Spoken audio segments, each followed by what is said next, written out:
Congratulations to Secretary Rollins, Secretary Kennedy, and do want to express my appreciation for what the President has done overall to increase the affordability of healthcare. The biggest accomplishment, perhaps, for the health system ability to drop down prices last year was the most favored nation drug pricing that Caroline mentioned. These are incredibly effective at reducing the costs, for example, of what the President calls the fat shot. The Ozempic, GLP-1s category of medications. We dropped them dramatically. But the best way to reduce drug spend in America is to not need the drugs in the first place.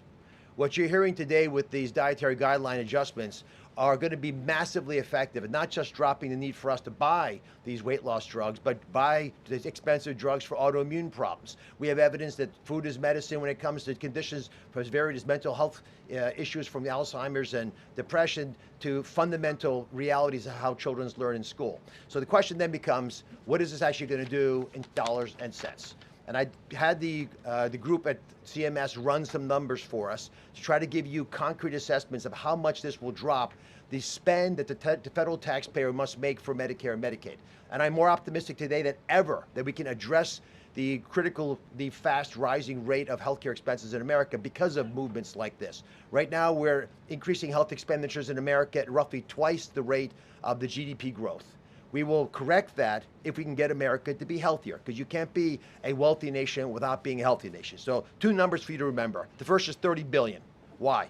30% of healthcare costs are directly attributable to obesity. I'm not talking about indirect associated expenses, which are also present, but a very conservative number, 30%, are directly attributed to obesity. That's about $300 billion a year for just Medicare, If we were to affect obesity by 10%, which is an incredibly conservative and justifiable assumption that has been borne out in evidence-based dietary experiments and trials, just that alone is $30 billion of reduction of expenses for Medicare rather. That's also obviously correlated with Medicaid reduction in spending. In Medicaid, it's a different opportunity because in Medicaid, we educate children. 53% of children in America are covered by Medicaid or CHIP, and we have programs to teach kids and their parents what to eat, and how to make these dietary guidelines that Secretary Rollins, Secretary Kennedy have crafted with their teams into practice. It will dramatically change the natural history of how children are able to participate in life. But let me give you one last number.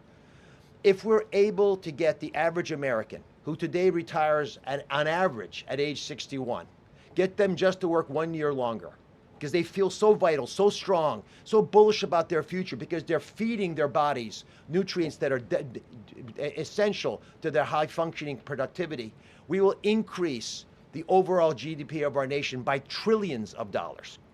So we will reduce healthcare expenses. At the same time, we jazz up the U.S. economy with trillions of dollars created by the productivity of American workers. God bless you both for making the DGA feasible and making it perhaps the wisest investment we could make in our communities.